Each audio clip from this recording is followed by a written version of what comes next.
Okay, so this might be an epic fail or a huge success. I truly have no idea. My name is Zavaro. I'm your host for this, what might become a show about not nothing, but close.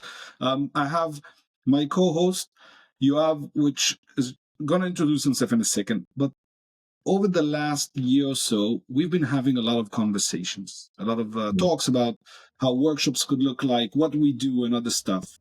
He's in the imagination concept, teaching you how to tap into your imagination. And I, your other host, mainly talk us about storytelling and how to unlock the potential of storytelling. So we thought it might be interesting to bring all these conversations and record them and see what happens. Yoad, I'm happy you're here, man. Want to introduce yourself for a second? Yeah, I think you introduced very nicely, but I think this is going to be an epic success. I imagine that it will be. This is the experience I want to create in people. How we're going to do this, no idea, but we're going to keep doing this because that's the journey we're on. And I think that really connects to the things that puts us together and also the things that I train. That over the years I've experienced in my career, that imagination has also been this safe zone that you can use to create the future that's not defined by existing limitations, and to imagine it, to really believe in it, and then actually create that. And the more you practice that experience and having that imagination bypass the limitations that are stopping you from doing that, you actually strengthen the muscle of that ability to imagine and create this change. And slowly and surely, the more you practice, there are so many byproducts, from confidence to resilience to empathy to leadership and so on. You start to understand your capabilities and how you grow yourself and what opportunity you give yourself and others and so on. And I think that's then connects to what you do, is just to say, once you can see yourself that way, now how do you express that? How do you tell that? How do you bring others to imagine with you and share what you have inside and create ownership with them? So I think that's a lot of what we're going to talk about, is like how to look at all these case studies, look at everything that's happening in these discussions, but then how do you take whatever you have, the ability to tell a story, the ability to imagine, put those together and really bring yourself out there? And I think that's what we're trying to do, each in his own way. So let's jump into the first episode. You like it? Yalla. Have you ever used your site before? No, first time. Israeli company. Damn. See, Israelis, they're good. Two young brothers had an idea that Zoom is shit for recording interviews. That's not a good platform for that. They started this idea. They both come from Beersheba. One of them studies there. The other one went to Amsterdam. Boom. And Gigi Levy, I think. Yeah, Zoom is not the best. That's good. How weird is that Zoom conquered the market? Literally, you say, let's Zoom. They own the word and everything. Yet in 4 years, they haven't produced a single amazing thing. They only went backwards. I think that's the stories of a lot of companies that get very comfortable and centered on the existing product. You know, if it's not broke, don't fix it kind of attitude. This is the limit. This is what's working. And I think you see this also with going all the way back to Kodak, or even if you look at Skype. You know, if we're talking about Zoom, look at Skype. You know, let's say we're going to Skype this, we're going to do this, and I mean, Skype should have been like massive, right? Like Nokia or BlackBerry. Yeah, it's interesting with the BlackBerry, but Nokia has managed to reimagine itself. Like today, people don't quite know what Nokia does. They do so many different things, so many like telecom and things. I mean, they reimagine themselves actually a number of times throughout the years, always building something very. The Nokia fall was after they changed direction. Massive, you know, a third of the GDP of Finland was dependent on this, and then they crashed. But they rose again, and they're actually really big. Just people they assume that because they don't do what they do, they're not good. But they're actually a really nice example of how do you just pick up and move on to something. But I think what's interesting here is if you look at Nokia, if you look at Lego, almost about to go bankrupt, and we have some other examples of people who were able to reimagine how they can come back from that. Whereas Zoom is interesting because They can't imagine or market differently because success is what's limiting. Your downfall is your own success. No, the question is right now. It comes back to the question of being product oriented versus sort of impact oriented. I think, are you on a journey or are you a sort of outcome to get to a certain point of if it's revenue, if it's a product level, if it's a, that's the service you designed to have, and that's it. And I think the companies that are really, as we continuously reimagining what they do and how they do, it's because they're in the process of a journey towards an impact, towards an experience they want to create. And that's something that's attainable, but it's never achieved fully. It's like you didn't get there. It's not a finite point that you go, okay, that's it, I'm done. It's continuously to create an experience. What does it mean for the new generation of people, for the new users, for the existing users? How does it work with the times? How does it work with what's going on in the world and such, and the economy and whatnot? But it's continuously to reimagine according to the experience that you want to create. And if you're on that experience, great, keep it up. And if you see that you're not delivering that, then you can, then it drives, whatever your decision that you make, the features that you produce, the KPIs that you set, and so on. And I think that also allows you to say, okay, what is needed now to expand that opportunity, to give Yeah. the people that experience? How do I do that more? That I can allow myself to do that. I think it's interesting. It's like, when company says, we're the biggest, we're the best, we're the leading in the market. Now, unless you can actually quantify it, it's not relevant whether you think. Now, everybody, I love seeing digital creators say, I own a marketing agency, the leading marketing agency, and in that specific country. And he said, okay, I doubt that because I know who are the leading. They have 400 or 1,000 or 2,000 employees, and it's you and another VA. So I'm not sure you're the leading or the biggest at the moment. But going back to what you said, it's never a finite game. There is no I'll get to be the biggest and I win. And I think success makes people, which means it makes companies forget that you're now leading or on top, but it's not relevant tomorrow. I don't know if I told you this last week. I was part of this conversation. They invited Zach Brown. He's the CEO of McLaren Formula One team. Well, McLaren, the whole conglomerate. It was insane. I don't know if you know this, but yesterday they won. So when I'm recording, it's Monday. Yes, Sunday. Yesterday they beat Ferrari. They won the world championship after years. I think 1998 maybe was the last time they won the world championship as a constructor. He told us because he made the big turnaround of the team. And what was very, very interesting, Formula One is an industry where 2% is the margin error between the first and the last. Now think about every business you and I have ever went to speak with, work with, consult, whatever you want to say. They're like, we're trying, we're doing a bit better. 2%. Whereas food and beverage industry, if you had an amazing year, you could do 10% is the average on a good year. I'm not talking about the excellence, the top companies. Mhm. But the difference is huge in that industry between fail and success. In Formula One, 2% will determine if you stand first on the grid or the last. It's like it's like the Seinfeld joke of the 100-meter run. He says like best guy in the world, never heard of it. It's crazy. It's And, crazy, and and what but I was think that interesting, by the way, is the way they went in to take the team and reimagine what it could look like in a lot of factors. One of them is the rebrand. They became suddenly like a very loved brand again.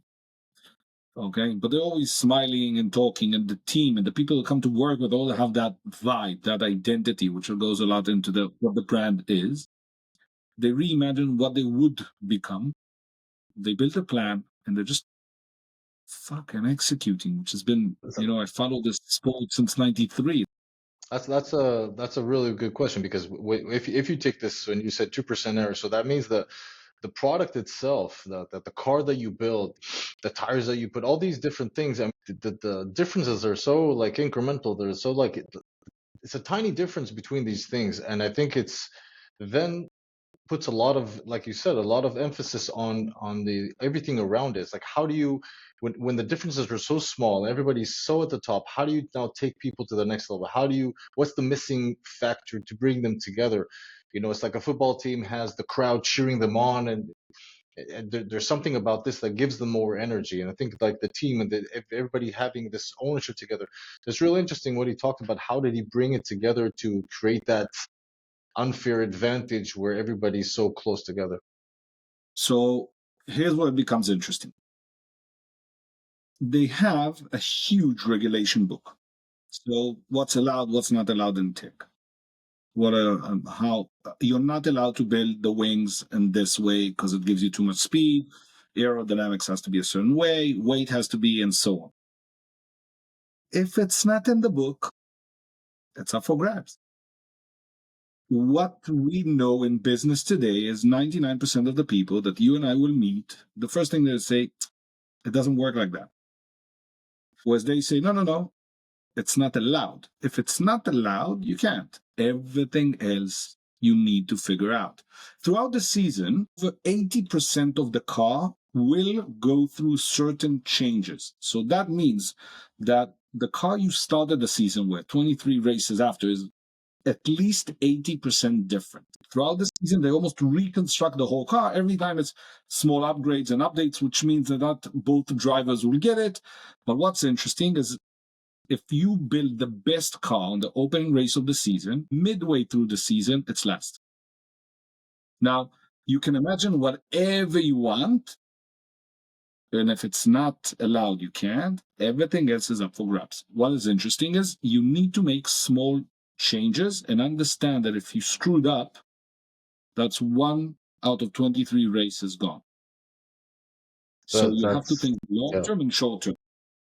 That's also interesting. If I go back to the team itself, I mean, the changes are good, but then you got yourself the team. And in order to challenge that status quo, to change and look at this as not limitations, but challenges to overcome, I think it's a lot what we talk about. How do you look at things as not it is what it is? Those are the rules. That's what you can do. But also say, okay, those are the rules. I understand. Now I see them as a challenge to take this up to the next level, to be able to bypass them and create what I actually want, not to say, okay, that's it, and here I stop because it's not possible. And I think that is what differentiates, especially at that level. And if it's athletes and companies that succeed and innovators, and even looking back at we just, you know, we forget about this. We just passed COVID, which imagine everything that we can do, and those who said, okay, I can't get out of the house, that's it, I can't do what I do, and that there I stop, between the ones who thrived and said, okay, this is a challenge to overcome, sucks, horrible, bad, say what it is, but that's the mud that we have. And now, how do we form the mud cake from it? How do we imagine something that's based on this and understanding, but can actually be a growth opportunity, can be something new? How do we reimagine this? So it brings back to this saying, okay, in this, when the changes are so incremental and small, how do I bring the people who can then look at this as a challenge to overcome? And that's, I think, that's the biggest, I think, win you can do at those levels is to harness the people to have their ownership. I think, you know, the saying, thinking outside of the box, right? Mm. For years in the marketing field, I would meet clients and they'd say, "We need you to think outside of the box. That's why we hired you." I'd be like, "That's great. Can you explain the box?" And they can. The box, by the way, in most concepts, the way I look at it is if I don't understand the brand, your goals, who are we talking to, and so on. If you can't explain what you actually do in one sentence and how you do it, everything I explain in the book, I can't help you. Then you're asking me to think outside of the box without you defining the box. And I think the rule book, oddly enough, is the way that they define the box. So Mm. this is the box, and then think outside of the box. Now bring the best people and tell them, hey, we need you to be creative all the time. You need to outperform every single weekend. It needs to be the best of the best, and everyone out there will know if you did it or not. Your responsibility, and we will back you. Want to play? Bear Grace, I think that's an interesting way to say what is the box. It's a good question, but I think most people will not, as you say, understand what the box is, or they will turn to the brand book, or they will turn to the industry status quo, and that's one way of looking at the box. I found that there's another way of looking at the box, sort of reimagining what the box is actually asking what limits the box. And if you look at whatever is comfortable for people, that's sort of the box in a way. Anything that goes beyond the comfort zone or the uncomfort zone is actually beginning to be outside the box. Why? Because you don't want that. But you want the change that exists when you're out of your comfort zone, but you're not willing to step.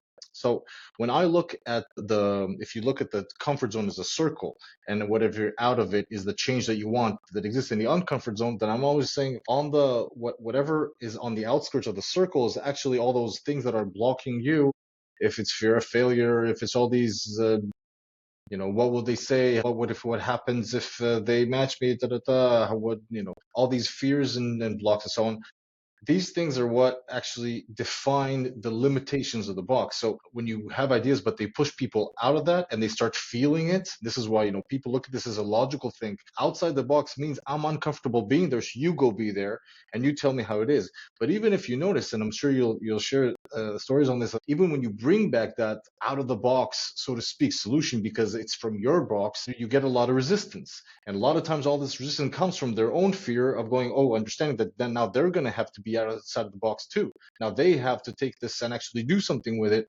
And I think that is actually, when you reimagine this, it helps them define what they need, the work they need to do to really understand what it means to not only have you bring outside the box, for them to own it and then actually be able to do that as well. So even if the guy and McLaren would have brought all those wonderful ideas and his passion to change, but he would not have been able to convince the team to sort of collectively imagine with him the opportunity, that future that's not defined by the rule book or the existing status. If he had not been able to harness that power, he would have been just a one man Don Quixote trying to get everybody to do something, and everybody would have pulled them back to the limitations of the box that they know that exists, or for them that exists.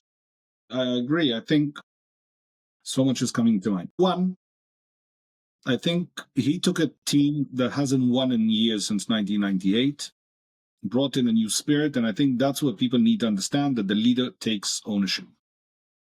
We know this also from politics and other stuff, but if you don't own it on the top level, it doesn't trickle down. And we need to enable, and I think that also took me as a manager and owner in a company years, and we know how that works. Secondly, I think what's interesting is that I'm now trying to push my limits on a personal level to live outside of my comfort zone. And I'm someone who always did that, but now on a whole new different level, it's not easy. So I think there's three levels where people are like, no, no, no, I'm good, sitting on my couch, don't move anything, I'm happy, no uncomfortable, this is the box. I think second level is where people say, you know what, let's just make the box a bit bigger. And I think magic happens where you say, hey, what's outside of that box? And they need to be able to imagine, because when they look up, there's nothing, only what they imagined in their brain. And if they miss that part, and let me take that back to another Formula One story, if we're going to do a whole session today on Formula One. In 1994-95, Michael Schumacher wins 2 world championships. And he does that in a car for Renault Benetton. And the car has 100 horsepower less. He wins the championships. And he signs with Ferrari, the most famous brand in Formula One, the biggest prestige. The only problem is the last time they won was 1979. By the way, Jody Scheckter was the only South African and Jewish guy that won a world championship. 96, the media in Germany is they're out for blood. They're like, how did you do this? You sold yourself for a team. They'll never win anything. They're so bad. They always do the same thing. They're shit. And he goes. Unlike other drivers at the time, he rents a scooter, a house, goes to the racetrack every day, sits with the engineers, tries and figure out what they can do differently. In the meantime, everybody's like, he's done. He goes in, he tries to make some changes, nothing changes. he learns Italian, and one day he sits in the toilet and he hears these two guys, and they come in. They say, "If it doesn't work, but Ferrari is always Ferrari." And he comes out and he say, "Why do you say that?" They say, "Nothing changes." He calls an all hands meeting. By the way, something that will become mandatory in every Formula One team after a race. But he's the first one, and he calls everyone. He says, "If you don't show up, you can't work in this company. You can't work in the Formula One division." 1,000 people. And he goes and he says, "Hey, my name is Michael Schumacher. I won 2 world championships. I'm a world champion. It's done. I'm a world champion. You guys are not. Now, I understand that things don't change. I understand there's problems. I understand the car isn't good. I'm not asking you to bring me a winning car. This is my ask. Bring me a car that gets me to the finish line, and I will make you world champions." Mhm. They went on to win 5 world championships. By the way, they missed out on the 97, 8, and 9. Then they went on to win 5 world championships. By the way, I heard this story from the Irish guy that brought Michael Schumacher to Ferrari and then was involved in what would become Red Bull and stuff. So he helped them change something, and he told them, "You will become." So then the question is, what's in it for me when you ask me to reimagine? And he was able to inspire them by being next to them, by Yes. empowering them to reimagine what it would look like, because you can feel it, you know? But that's something super important that actually connects us back to leadership, which something I look at it. I train imagination, but I use that imagination as a way to bypass limitations. Why? It's because when you imagine an experience of something in the future that you don't know how it's going to play out, you can actually work on how does that feel and hold on to that as a collateral to go over the limitations that block you. But every time it starts with the individual, it starts with your individual imagination that helps you bypass your own limitations, believe in that. And the byproducts of that is that confidence and the ability to be empathetic and to let others know. Why I say this, because it actually brings out that inner leader in you. You start, as they say, leading by example, also in your own self and then to everybody. And it also can start from the bottom, but it's so critical that as a leader of a organization, a company, of a figure that people look up to, when you do this, it really trickles down. It trickles also ripple effect that you have, but also trickles down. So doing it from the top really matters. And as Michael Schumacher is standing there saying, "I'm giving you sort of permission to imagine, to challenge, to push, to I just need you to get me to the end," it created this ability to say he was actually presenting something very vulnerable, which in a powerful way, which allowed others to be vulnerable. He allowed others to feel psychological safety, to then develop that trust.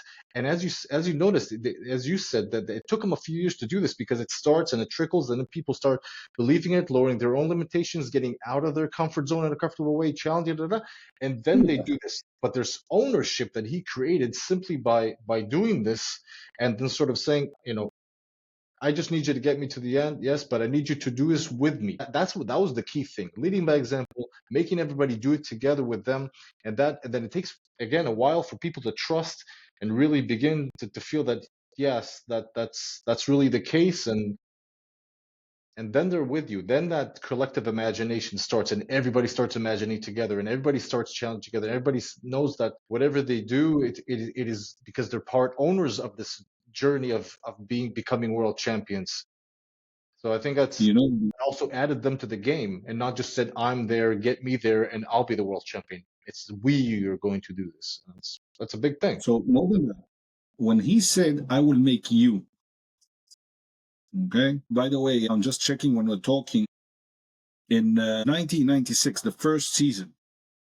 Okay, that was like the comeback for Ferrari. I'm just checking to make sure because you said something interesting. You said it will take them a few years, but they went from an average midfield team with the biggest budget, okay, to the first win in June. That means like on the fourth or fifth race with him at the helm.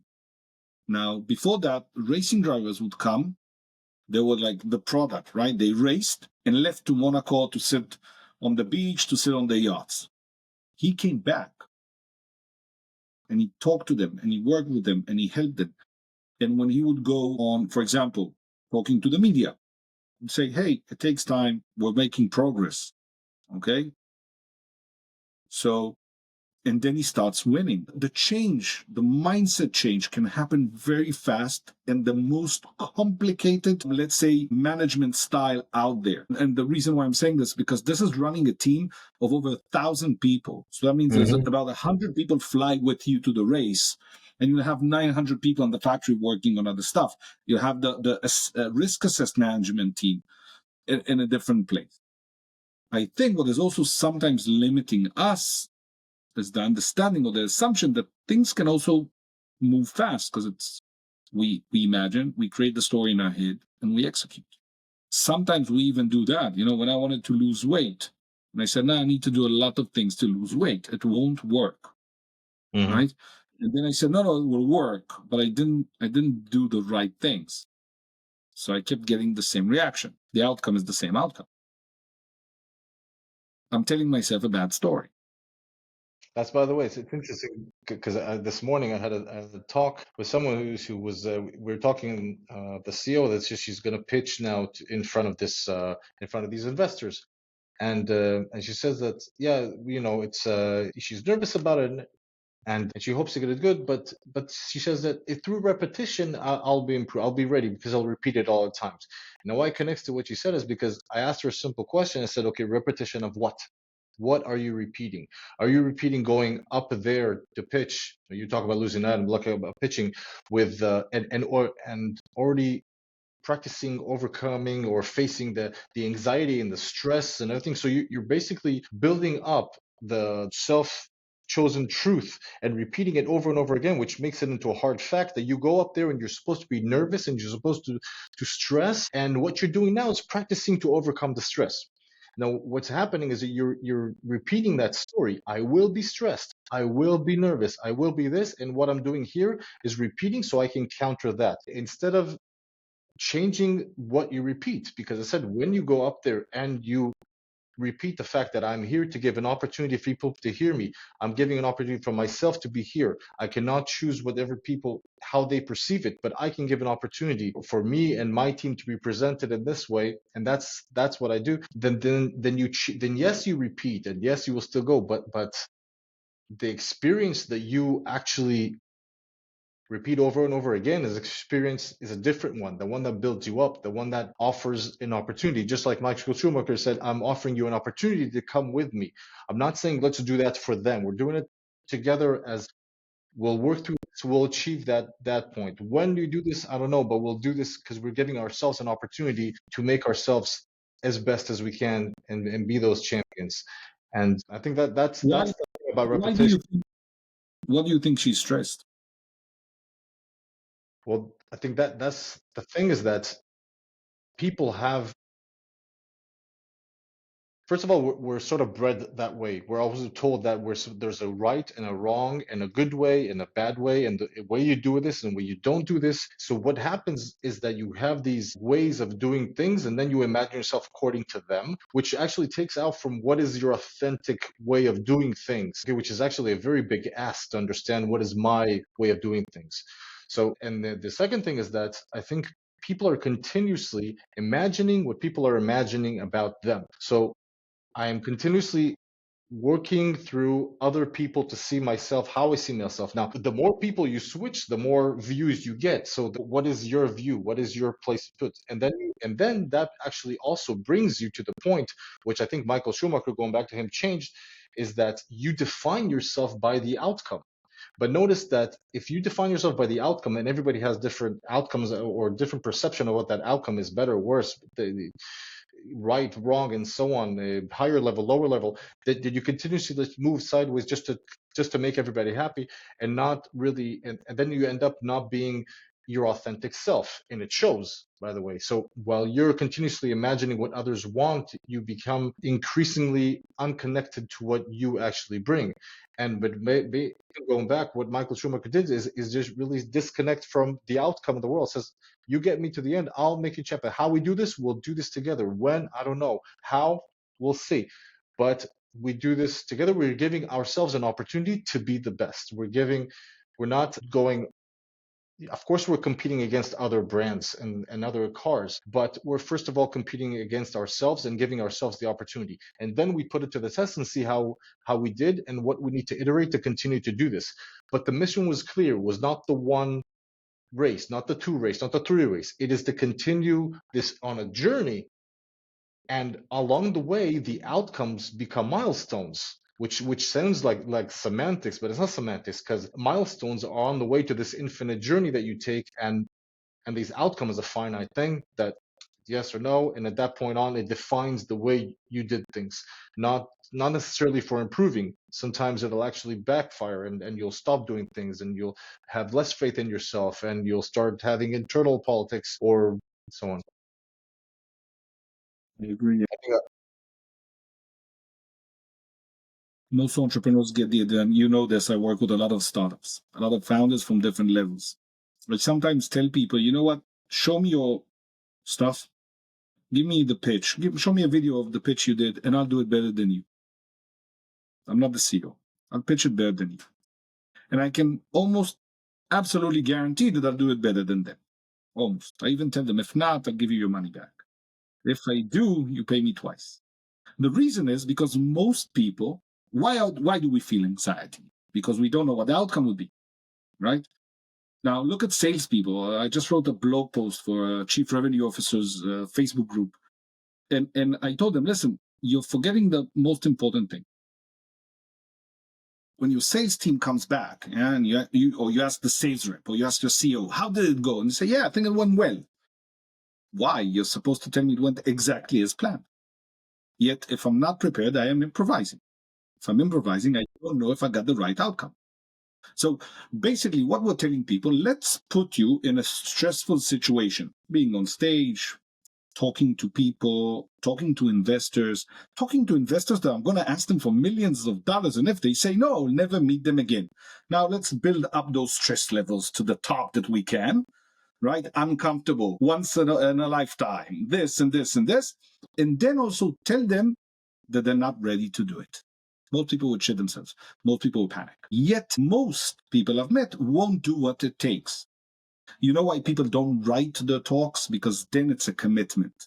Then we can measure if what they said is good or not. I'm going to be a world champion. It's a statement. I've already been a world champion, but it doesn't mean I'm not going to stop trying to improve. So what most people do, especially in the sales and raising capital things, they're not ready enough to know if what they aimed for has been achieved. So improvising sounds like the solution instead of imagining or visualizing the outcome and writing the right pitch to take me there. And what do they say? Yeah, I think it went well. We'll probably have another call. We'll have another meeting. But I want to know exactly how it's going to play out. And that's where you're able to solve. And that goes back to I need to understand the box. If I can't understand the box, I can't sell shit. yeah, I'm hoping or I'm guessing. And I think that's where most people lose. I think that this is absolutely true, and I'll add to that there is actually a prerequisite. The prerequisite means that the base that what you said is built on, and the willing to commit and to write it down and to all these things. It has. It's not that people don't want to, but as you said, they're afraid. There's blocks. There's fear of failure. There's fear of commitment and so on. But the fear of commitment comes from, what if I don't do this? What if I get it wrong? What if it's, to give me this margin for error that I could say, well, we tried and everything. But I think another aspect of that is that it doesn't they're not emotionally connected to it, or they're emotionally connected to it in a bad way. As you said, stress levels go up. Now it's too much, so I would rather not do anything because the failure is imminent. Of course, I can fail. The question is, how do you connect emotionally to this from a good place, which means your passion, that authenticity, the elusive authenticity that we try to say, what is my thing? And I think once you have that and understand how you, as you say, first of all, I imagine the future that's not defined by existing limitations, but I also understand what experience I want to create in that future, how I want to feel, how I want to give myself the opportunity to be. When you hold on to that, it makes it easier to go into the second phase, which is what you were talking about, which is writing it down, which is committing, which is understanding that I'm on a journey, I will do this, and then I will use the pitch to improve myself, but I will continue to do this not because of others, but because of myself, to give me an opportunity to give others an opportunity to see what I'm giving out, and then not defining myself by the outcome, but doing this over and over again, but continuously pouring my passion and authenticity. And I think when you don't do that as a prerequisite, but you just jump to practicing on stage, that goes back to what you said, to what we talked about, the repeating, but you're repeating the scenario of overcoming the stress, and it's going to be stress and doing this, and then only, working back to see if I was good in that, instead of working from the good place of did I give myself the opportunity? Yes. Did I give others an opportunity? Can I do this? Can I improve? Yes. Then go back and do it again. Do it again. So then the outcome is really a place for me to go back and then improve. So looking at it not from a judgment perspective, but from creative growth. Can I grow from this? And I think that is, so it's not to say I don't care about the outcome, but it's like how to use that to empower us to give that opportunity again and again and again, and that way improve, and then not be defined by that outcome. Because if we fail a lot of times, we can decide, okay, we're not doing it again because we failed, and that means you're defined by the outcome. Or every time I have to handle the stress, you're not going to get rid of the stress. Every time you're going to have another form of stress, because that's what you're repeating. And so it doesn't really come from your, and you're actually, the way to get over the stress is tapping into that passion, saying, that's the reason I'm going to do it no matter what. And what's interesting, that I just heard this, saw this clip about Ronaldo. Everybody knows Ronaldo. And even he, when he goes to the biggest games, they zoomed in on his lips, on what he mumbles to himself in Portuguese, and he says something like, "It's just like in the game. Just like in practice. Just like you did this. You know how to do this. You know how to get the ball inside. This is just a regular kick. You know you've done this 100 times." So he keeps just reminding himself of his worth and his ability to do something. So he works on overcoming the stress from a good place. Like, how to do this. The experience of kicking the ball and putting it in the goal. The muscle memory. All that. Now it's just carrying it out. Just reminding himself to be true and give himself an opportunity to be what he is capable of being, and not be defined by the stress of the game or the stress of the last point, and if he doesn't, he's going to lose, and the crowds and whatnot. So I think that's very interesting. Even a player at his level, speaking of Michael Schumacher, in his level, he's already a champion. He's done this, but he does this for himself, to give himself the opportunity to be what he wants to be. It was interesting.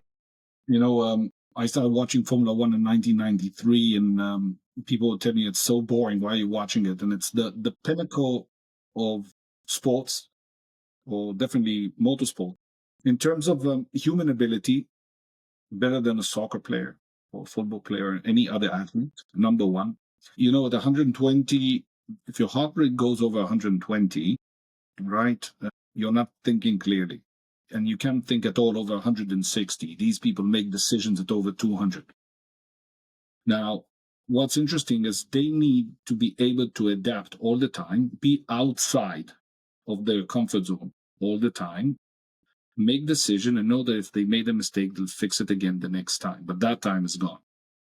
And I think by repetition, practice, and hard work, that's the only way we can actually do it. When people say, well, it's so boring, most people on the planet won't do what it takes to do the craft of the repetition and the practice. And I share that with you, and I'll probably share it in the next recordings, that it's exactly what I'm trying to do now with a lot of things in my life. And if everything goes well during December of 2024, I will probably publish over 400 posts on social media, which is more than I probably published in 23 and 24 combined. So when I tell that to people, then it's crazy. You can't do that. And I'm like, no, I think I can. I think I can. And that mind shift, I think, is very important. I think the limitations people put on us or define is basically what I also have 3 girls, and it's funny because I talk to kids that way, and to them, and already trying to explain to them that when people tell you you can't, or this is the way, or this is the truth, you have to understand that they're speaking from their own fears, from their own blocks, from their own limitations. These are not absolute truths. These are them telling you what they can't do or their limit is. And when you try to perceive it that way, Like people tell you you can't do this or you can't lose weight, you can't do this is the limit. That's the way it's done. They're trying to protect their own sort of piece of world and not rock it too much, because if you do anything that is outside of their comfort zone, they're threatened.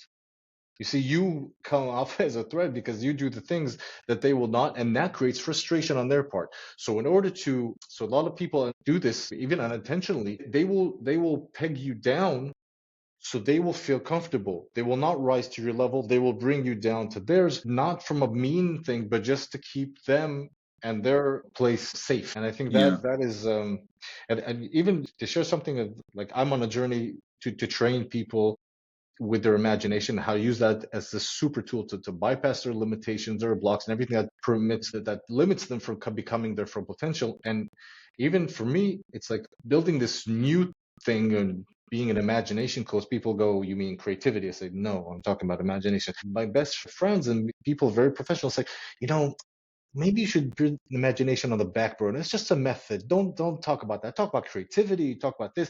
That's what people understand. Understand that the client is not ready for this. And for me, exactly what I said before, pouring into it. I think you do the same. Pouring or passion or authenticity, saying this is what I believe in. Am I gonna have a hard time? Absolutely. Am I gonna be told 1,000 times to change it because it's not good and people are not ready for it? Absolutely. So this is like I call this the price I have to pay willingly, because I choose to go on that way. Like you choose to write those books, and there's going to be pain to that, and there's going to be a journey. And how the hell are you going to do it? How hell we're going to do it? I don't know. But the more that does, and we become this, we powerfully share the vulnerability of going after something that we don't know how to do, and that actually inspires people around us. And slowly and surely, the ones who we want, as it sounds very very holistic and tree loving, it will energetically, you will bring the people that want to feel that way or want to be inspired. You will bring them with you. Who, I don't know. What, I don't know. Is it specifically defining my ICP? I'm not sure exactly my ICP is the one that I want, but I also noticed that people that come start shaping the ideal customer persona that I would like, because they're the ones who are So more open. here's a small challenge, and before we wrap up, is I don't have an ICP. I have a marketing plan called Obsessed with no KPIs, me trying to do a bit better because I always said I would do and I never did. Because I've done marketing for 13 years for so many clients. I worked as a branding manager, as a marketing manager, as an owner of the agency and everything, and I did it for others. But when that ended, how long will I be able to say 6, 7 years ago I did this for that company? Now, I also start feeling that I haven't done this in a while. And I want to go back to writing and I want to record some stuff again. And I want to, so I said, okay, what do I want to do? Fuck everyone else. And fuck the ICP. And if I can get 500 people that watch and read everything, the comments I've been getting, I just got a comment from a woman from Australia who met me a year ago on a newsletter I published 3 weeks ago. She's like, I just got around to read this. It touched me, and she explained why. And I'm like, mind blowing. But that's the benefit. It's not the reason. And I think I'd love to have a conversation for the next show Yeah. about imagining how to change life and stuff. And I think that would be very, very interesting. It is. I think one more thing just you reminded me about. There's this famous story about, I think it was Dale Brailsford for the UK cycling team, and you reminded me about the 1% that they used to dominate, but then there were few years that they crashed and didn't dominate. And when he came there, he did this. He wanted to improve this, and he wanted to do this thing, and he wanted to help them reimagine their capability and everything. But then on the de facto how he did this is exactly that. It's just 1%, changing everything, just 1%, 1%, testing and seeing what happens. But the ability to test that 1%, that seems like, oh, okay, what's the problem? Just testing or doing just 1% better. No, it's being able to hold on to that future that you want, and knowing that the reason that you push out of the comfort zone and you do that 1% and you test it and do it over and over and over again, because the point is not the result of the 1%. The point is to do the 1%, to do whatever you do. And he tried so many things until he approved so many 1% that it managed to bring them to 2008 to dominate the world champions, the Olympics, and all that. So it was amazing. But doing exactly that. So operationally, just understanding that you can challenge the 1%. You don't have to do a total makeover. Just challenge it and challenge it and challenge it and step out and see what it is and test it out. And the reason to do it again is because you understand that yes, you may fail, but you continue to do the 1%, continue to work the books, continue to lose weight, continue to push our belief in what we train, and so on and so on. And that's exactly the way he ended up bringing the UK cycling team to be the best in the world. It's a great story. Wait, so Yoad, we just wrapped up what might be the first episode. Of many, and I think what we need now. By the way, it's the only thing I was missing last week on my 3 top priorities. So I'm happy we're doing this, so I can check that box. What I wanted to do is, I think next time we'll talk a bit about the 1% and some other stuff. Listen, guys, this is just 2 dudes trying to figure out, and we're talking about a lot of things about the stuff we're doing in business, in our work culture. One side is from the storytelling aspect, the one from the imagination aspect, and we're here to have fun. And these are our conversations, so we invite you to comment, ask, do whatever you want, because we have no idea what the fuck we're doing. We're just here to have fun. So see you guys on the next show. Thanks.